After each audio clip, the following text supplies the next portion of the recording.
ఇది గంగినేని నుంచి జీకొండూరు వెళ్ళే రోడ్డు అండి. ఇది ప్రపంచంలోనే 8వ వింతలాగా కనిపిస్తుందండి. ఇది గత 5-6 సంవత్సరాల నుంచి మేము బాధపడుతున్నామండి. ఈ రోజుకి కూడా మన ప్రభుత్వం రాగానే మన మార్పులు వచ్చేస్తే లేవు, అద్భుతాలు జరిగిపోతాయని మేము ఎదురు చూసాం. కానీ 100 రోజులు జరిగినా కనీసం ఈ గుంటల్లో మట్టి కూడా బూడ్చే నాదుడు ఎవరు లేరండి. అది ఇదే రోడ్లో పిల్లల ఆటోలు కానీ బస్సులు కానీ జనాలు కొన్ని వందల మంది ఈ రోడ్లో తిరగాలి ఉపాధి కోసం. జీకొండూరు మండల హెడ్ క్వార్టర్కి అనేది అసలు కనెక్టివిటీ ఉండాలి కదండి. మాకు ఆ పరిస్థితి లేదండి. దౌర్భాగ్యం గత 5-6 సంవత్సరాల నుంచి అనుభవిస్తున్నాం, ఇప్పటికి కూడా అనుభవిస్తున్నాం అండి. ఎక్కడ ఎవరికి చెప్పుకున్నా, మండల నాయకులు చెప్పుకున్నా, నియోజకవర్గ నాయకులు చెప్పుకున్నా, ఎవరికి చెప్పుకున్నా సరే అతి గతి అనేది లేదండి. ఏం వాళ్ళే పల్లెటూరు లోయలో జనాలు వాళ్ళే చేస్తారులే, ఓట్ల టైంలో 1 కోటరు బిర్యానీ అయితే వాళ్ళే ఓట్లు వేస్తారన్న చందాగా మారిపోయింది పరిస్థితి మా బతుకులు.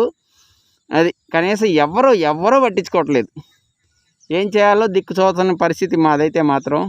చూడండి ఎంత దౌర్భాగ్యమో. ఇదే పరిస్థితి ఎప్పుడైనా చూడు, గత 5 సంవత్సరాలు 6 సంవత్సరాల నుంచి ఫేస్ చేస్తున్నాం.